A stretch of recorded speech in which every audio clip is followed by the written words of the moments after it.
9 de la mañana, 3 minutos, 10 grados la temperatura de esta preciosa mañana que tenemos, por lo menos aquí en el área metropolitana. Lo comentaba Vero Chevalier recién, ya está con nosotros el economista Ignacio Munyo, que como ustedes saben es director ejecutivo de Ceres. Ignacio, un placer tenerte en esta mañana en Arriba Gente, bienvenido. Un gusto estar acá, como siempre. Bueno, nos metemos de lleno en tema. Para hablar de economía, yo diría lo siguiente. Obviamente estamos en un momento en el que tenemos que hablar del presupuesto y la primer consideración, una vez conocido hacia dónde apunta este presupuesto, sobre a lo que el gobierno está apuntando con este presupuesto. Pero no me puedo escapar de la pandemia. ¿Por qué? Y bueno, porque creo que este presupuesto del gobierno está condicionado tremendamente por la situación post-pandemia y lo que todavía estamos viviendo, y muchos aspectos que en campaña electoral había proyectado, seguramente, y ya lo han dicho claramente, no se podrán llevar adelante debido justamente a la situación especial que tenemos. Entonces, es hablar del presupuesto, pero también es hablar un poco de lo que nos está pasando con la pandemia. ¿Qué primera reflexión haces, conocido el presupuesto que el gobierno plantea para su periodo? Sí, lo primero que hay que tener claro es que siempre el presupuesto es la expresión financiera del programa de gobierno, ¿no? Le gustaba decir mucho eso al ex ministro Astori, que decía la expresión financiera, porque es ponerle números a lo que dice el programa, y es así, o sea, no puede llamar la atención a nadie lo que dice el presupuesto, por lo menos la exposición de motivos, que es el documento previo al presupuesto, donde se explica las medidas que se van a tomar, las proyecciones, en base a qué se sustentan los números que están atrás del presupuesto. Y ahí la base es muy parecida a lo que establece en los programas de los partidos de la coalición multicolor. O sea, te plasma en ese documento la propuesta que se presentó ante la ciudadanía. O sea, creo que te puede sorprender. Y no, la verdad que cuando uno lee las 170 y pico de páginas de la exposición de motivos, están los principales lineamientos planteados durante la campaña. El tema de la pandemia creo que es importante. Creo que condiciona algo este año, ¿no? Pero ya a partir del año que viene el presupuesto tiene otras complejidades que van mucho más allá de la pandemia. Es más, yo diría que si no hubiera existido la pandemia tendríamos prácticamente los mismos desafíos por delante en el presupuesto para que las cuentas cierren, ¿no? Y eso me parece que no hay que poner como excusa la pandemia. O sea, no es una excusa. Obviamente sí, para que este año tengamos un déficit fiscal mayor al esperado y una actividad económica que va a caer a una magnitud que no está obviamente esperada previo a la pandemia. Pero más allá de este año puntual, gracias a la situación que hemos tenido sanitaria, el manejo que ha tenido el país, que ha logrado contenerla y que hay que tocar madera para que esto siga así, pero no es una excusa, ¿no? O sea, los desafíos que tiene el país van mucho más allá de esta pandemia, y no es que previo a la pandemia la economía estaba muy bien y la situación no estaba tampoco muy bien. O sea, hay que poner a funcionar una maquinaria de producción y de actividad para los próximos años, más allá del episodio de la crisis sanitaria. Te voy a poner en un aprieto, porque esto tiene que ver con lo que escuchamos en la arena política. Es un presupuesto que, si yo soy periodista, titulo en el diario, un presupuesto de ajustes y de recorte o de ahorro. Y como economista, ¿cuál es la diferencia? Es un presupuesto que, esta es mi visión, o sea, yo analicé los números y lo que veo es que el presupuesto hace el mínimo ajuste de gastos, que de hecho en términos reales, o sea, los gastos no caen, se mantienen estables durante el periodo, sí caen como proporción del tamaño de la economía, como porcentaje del PBI, que va cayendo a lo largo de los años, porque justamente lo que espera el presupuesto es que crezca la economía. O sea, lo que prevé es que el peso del Estado, de los gastos en la economía, disminuya tenuemente en los 5 años. De hecho, yo tengo otras palabras, esto es importante tenerlo claro. El presupuesto hace un esfuerzo grande para frenar el crecimiento del gasto, que no es fácil que frenar el crecimiento, porque el gasto crece solo. O sea, tiene una enorme inercia, una parte muy grande del gasto, más de la mitad, 60%, se ajusta automáticamente por Constitución de la República, por leyes, por contratos ya firmados. Entonces, el Titanic se mueve de todas formas. Entonces, a veces lo único que se puede hacer es tratar de que frene un poco la inercia esa, y eso es el esfuerzo que hace. De todas formas, no se logra una caída importante del gasto a pesar del esfuerzo. Y es más, todo el presupuesto, y acá es donde entra la llave, implica un compromiso o una expectativa de crecimiento para los próximos años, fundamentalmente 2022, 2023 y 2024, sin el cual ese crecimiento de la actividad no se traduciría en aumento de la recaudación de impuestos, IVA, IRAE, IRPF, todos los ingresos que tiene el Estado, que están comprometidos para poder pagar los gastos que están ajustados. Por lo tanto, si las previsiones de crecimiento fueran menores, no alcanzaría ni siquiera para pagar los gastos que ya se dejan de crecer. Ahí está. El crecimiento es algo que no solamente depende de nosotros mismos, ¿verdad? Depende de infinidad de factores. Exactamente. ¿Se puede hacer una proyección real, digamos, sólida, en algo que tiene tantas variables que no dependen solo de Uruguay y su política y su comportamiento? Siempre el presupuesto se hace con una proyección del crecimiento. Es la variable más importante. ¿Cuánto va a crecer el PBI, la actividad económica, en los próximos 5 años? Obviamente nadie tiene una bola de cristal, es una proyección. Por ejemplo, está bueno ver algunos datos históricos de los últimos presupuestos para ver cómo a veces lo que se espera inicialmente no tiene mucho que ver con la realidad. El primer gobierno de Vázquez, 2005-2009, el presupuesto planteaba un crecimiento de la actividad económica del entorno del 3,5% por año promedio para el periodo. Creció 6%. O sea, fue un crecimiento bastante mayor, casi el doble de lo esperado. ¿Por qué? Bueno, pasaron muchas cosas, en los precios de los alimentos se duplicaron, las condiciones financieras internacionales ayudaron, fue un periodo de empuje de viento a favor. Se creció mucho más de lo que se pensaba. De todas formas, el déficit fiscal que se esperaba tener inicialmente era 0,4, casi terminaba en equilibrio en el primer gobierno de Vázquez, y se terminó con un déficit de 1,6. O sea, a pesar de que se recaudó mucho más, porque se creció mucho más de lo esperado, no se logró cumplir con el objetivo del déficit. El gobierno de Mujica esperaba crecer 5%, más o menos, al momento de asumir, al momento actual como el equivalente a este momento. Creció 5,5, creció un poquito más, pero parecido. Esperaba tener un déficit de 0,8, al final terminó con 3,5 de déficit. Por lo tanto, de vuelta, o sea, recaudó lo que pensaba, pero gastó más de lo que pensaba y terminó con un déficit. La administración Vázquez II, la que acaba de terminar, esperaba crecer 2,5, creció la mitad, 1,3. Esperaba terminar con un déficit de 2,5. ¿Cuánto terminó? 4,7. Entonces, y ahora se espera tener un crecimiento en los próximos años promedio de 2,5, con un fuerte énfasis en el 2022, 23, 24, de 4% de crecimiento anual, y se espera un déficit de 2,5. O sea, para lograr ese 2,5 de déficit, que es un poco el objetivo, ¿cómo cierra? El último dato, al mirar todos los números te quedas con un dato, déficit fiscal 2024, 2,5%. ¿Cómo se logra eso? Bueno, el esfuerzo está, los gastos no crezcan tanto, que se frene el crecimiento de los gastos, que eso es lo que está, y que la economía crezca a esas magnitudes de 4,5%. ¿Cuál es el principal desafío entonces? Bueno, generar las condiciones para que se materialice ese 4% de crecimiento en 2022, 2023, 2024, una vez que los efectos principales de UPM2 y las obras asociadas, que es el impulso que estamos teniendo este año y el año que viene, ya se empiecen a empezar a disipar. Por lo tanto, lo que hay que tener claro es que el país tiene un enorme desafío. ¿Cómo hace Uruguay en estas condiciones actuales para que la economía crezca en esas magnitudes en el 2022, 2023 y 2024 para poder cerrar el compromiso de gasto? Tengamos claro que el gasto se va a ejecutar porque está comprometido. Ahora el presupuesto te pone un compromiso. Vamos a gastar en cada rubro tantos millones de pesos.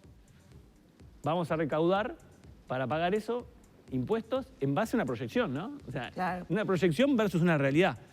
Eso siempre pasa. Sí, y el tema es dónde ahorro, ¿no? Dónde hago ese esfuerzo en reducir el gasto. Ahí vienen las voces opositoras y hablamos, por ejemplo, de menos becas para la UDELAR, de reactivar la economía, pero con sueldos que no van a poder, ¿no? Esos han sido los argumentos por estas horas de los legisladores del Frente Amplio. ¿De qué economía reactivada me hablan si los sueldos no van a poder, no van a tener poder de compra y el trabajador no va a poder comprar, por lo tanto esa empresa en la cual vende no va a poder vender como, o sea, no va a poder crecer? Sí, la discusión de fondo que tenemos que darnos como país, tanto la oposición como el gobierno, como los analistas independientes, es cómo el Uruguay va a crecer. Y ahí viene, algunos pueden decir, bueno, tiene que crecer en base al consumo y por lo tanto hay que mantener salarios elevados. Hace ya 5 años estamos creciendo en base al consumo y se agota un crecimiento en base al consumo. Se necesita crecer en base a la inversión. Es la única fórmula. El motor del crecimiento es la inversión y la inversión privada, que creció muchísimo hasta el año 2014, mucho, niveles récord. Tanto los uruguayos invirtiendo en el país como extranjeros que venían a invertir en plantas de celulosa, las 2 que ya tenemos, energía eólica, toda la revolución de la transformación de la matriz energética, todo el agro que se revolucionó en aquellos años, pero todo se terminó en el año 2014. Hace 5 años que no tenemos inversión, 5 años. Hace 5 años que la economía casi no crece. Entonces, ¿cómo vuelve la maquinaria de la economía productiva a encenderse? Esa es la discusión que hay que tener. El presupuesto prevé, y esta es la apuesta del gobierno, generar un nuevo incremento importante de la inversión. Se prevén, para que los números estos cierren, aproximadamente 2.000 millones de dólares de inversión en 2022, 2023 y 2024. 700 millones de dólares por año. Por año. Es mucho. Acuérdense que UPM2, la obra de la planta son 2.000, ¿no? Es casi que la magnitud similar a una nueva planta, que no va a ser una planta. Van a ser otras inversiones que sumen 2.000 millones de dólares. Sin eso, no alcanza los números. O sea, no se puede pagar ya los gastos que se comprometieron. A ver si se entiende. Están diciendo hay que gastar más. Yo digo, para poder pagar lo que está comprometido, que para muchos es poco, Sí. Para muchos es poco, dicen que hay que gastar más, ¿no? O sea, gran parte de la oposición. Lo que yo digo es que para pagar lo que se comprometió, que puede ser poco o mucho, hay que conseguir 2.000 millones de dólares de inversión, ¿no? Entonces, vamos a discutir cómo hacemos para conseguir 2.000 millones. Y si conseguimos más, claro, podremos gastar más, pero hay que conseguir que vengan a invertir al país muchos capitales para mover la economía y a partir de ahí poder pagar los gastos. Porque si no, ¿quién paga con esos gastos? Por eso, nos estás diciendo claramente que lo que está previsto hay que buscar los fondos para financiarlo y que esos fondos en la proyección del presupuesto aparentemente saldrían de inversiones, pero no deja de ser como muy optimista pensar en esos 2.000 millones de dólares. ¿Será acaso, y capaz que estoy diciendo una barbaridad, que el gobierno piensa que ese diferencial que empezamos a tener en la región desde el punto de vista sanitario favorezca que sea más viable el conseguir esas inversiones? Esa es la apuesta que tiene el Uruguay. Porque acá no hay que pensar el gobierno, la oposición. Esto hay que pensarlo como un país. Uruguay tiene que lograr capitalizar algo que hemos logrado todos los uruguayos, que es posicionarse en el mundo como un ejemplo. Somos todos, gobierno, oposición, gente que no está en la política, ha logrado que el Uruguay hoy sea un ejemplo mundial. Estamos en el mapa del mundo como hacía tiempo que no estábamos. Inversores del mundo están preguntando, interesándose, ni que hablar los argentinos que quisieran venir masivamente acá y están viniendo, pero están viniendo a vivir todavía, no a invertir tanto. Entonces, cuando el inversor viene a invertir, ¿qué es lo primero que tiene que saber? ¿En qué invierte y qué rentabilidad le da esa inversión? ¿No? Entonces, ahí está lo que tenemos que analizar. O sea, ¿qué tiene Uruguay hoy como país atractivo para que la gente venga a invertir, a producir, a contratar trabajadores, a mover toda la maquinaria de la economía y generar empleo y generar después recaudación impositiva para poder pagar los gastos? Porque así es la historia, hay que pensar de este lado. No vamos a gastar, ¿en base a qué? Vamos primero a producir de nuevo, que hace tiempo que está parada la producción, vamos a invertir y recién ahí vamos a poder gastar más. Esa es la lógica, así hay que pensarlo. Y para esto se necesita una unidad nacional. Acá el país tiene que saber que tiene que estar unido para procesar los cambios que se necesitan para volver a ser atractivo la inversión. No es atractivo, los datos lo muestran. A Uruguay le cuesta muchísimo atraer. La inversión grande que se está concretando es UPM2. ¿Cómo se concreta UPM2? Después de 6 años de negociación con el gobierno anterior y para darle condiciones especiales, zona franca, una infraestructura medida, educación en la zona del centro del país para poder tener trabajadores disponibles, porque si no, no están dadas las condiciones generales del país para que este tipo de inversiones vengan. Hay que dárselas a medida. Entonces, lo que hay que entender es que lo que se le da a UPM, para que concrete esta inversión que estamos ahora teniendo, todos los inversores lo necesitan de distinta manera. Entonces, ahí está el desafío. ¿Cómo hace el Uruguay generar un marco general para que todas las inversiones que están interesadas en venir se concreten porque encuentran productividad, rentabilidad? Nadie, por más interesados que estén en el Uruguay, por más que pensemos que somos un ejemplo de la región, que lo somos una excepción, en la región tenemos que creérnoslo también, que somos, desde el punto de vista institucional, de estabilidad política, estabilidad social y ahora manejo de crisis sanitaria, somos una excepción, somos una joya en el medio de la región. Para que eso se materialice en una inversión, hay que dar condiciones de rentabilidad a los inversores. Ahí está el desafío.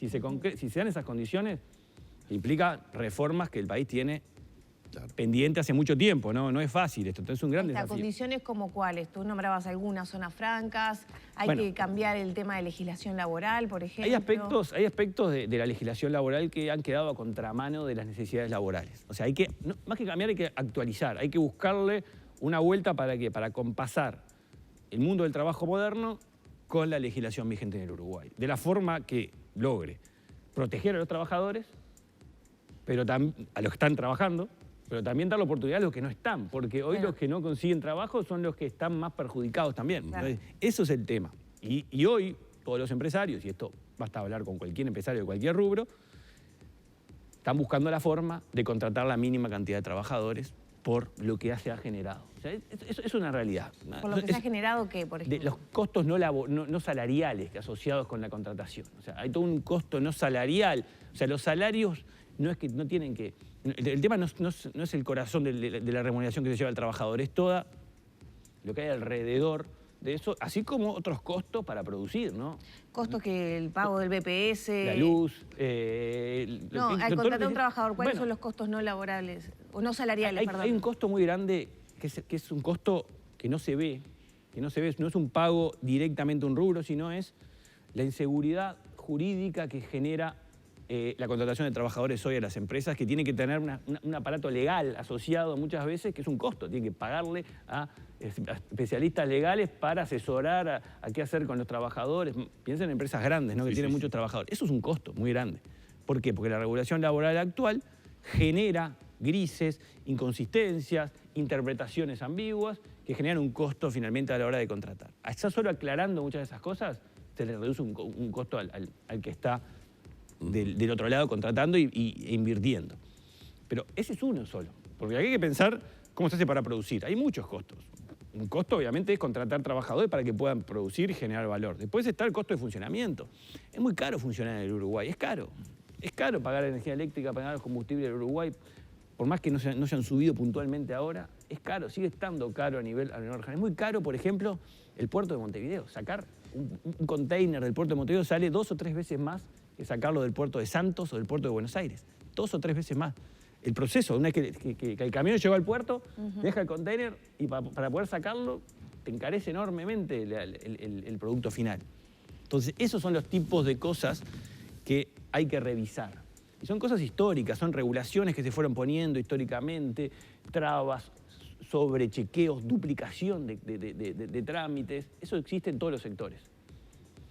Ahora, entonces, eso chupa, eso come rentabilidad, y llega un momento cuando pasa a línea con invertir, ve que no le queda nada. Entonces, ¿qué hace? No invierte.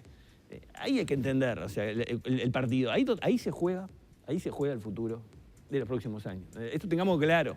No es discutirse, gastar un poquito más. Hay que ver cómo hacemos para poder sostener este gasto y aumentarlo en el futuro. Pero para eso hay que producir, y para eso hay que generar actividad económica que hoy hace tiempo que está paralizada en el Uruguay. Ya tenemos que cerrar. Estos aspectos puntuales son, digamos, paralelos o agregados a la discusión del presupuesto quinquenal, ¿no? Que ya está... Es el corazón, digo yo, es el corazón de cómo generar los recursos para poder cumplir con ese presupuesto que hace un compromiso de gasto que, si esto no pasa, va a aumentar el déficit, ¿no? ¿Estamos discutiendo, ¿se está discutiendo a nivel político en el foco que hay que discutir entonces, en tu opinión? No estamos en el foco. El foco debería ser este. Acá se le va a suelta al país. Acá debería estar todo el sistema político viendo cómo hacer para que se procesen estas reformas. Con debate, sí, pero de una forma civilizada, porque acá hay gente que tiene opiniones distintas, pero tenemos que saber que hay que procesar como país mejores condiciones para poder crecer y todos vamos a estar mejor. Pero si no hacemos nada, esto no va bien, o sea, no va bien si no hacemos nada. Bueno, con eso nos quedamos. Tenemos por delante realmente un gran desafío como país. Esperemos estar a la altura, porque si no, como dice Ignacio, el presupuesto hoy lo que está planteando, la realidad del presupuesto que está planteando mayor déficit fiscal. Que no lo sea, dependerá de la inversión. Exacto. Y la inversión que está proyectada es muy optimista. Hay que lograrlo. Hay que lograrlo. Se puede, hay una oportunidad. Depende de nosotros lograrlo. Ignacio, muchísimas gracias.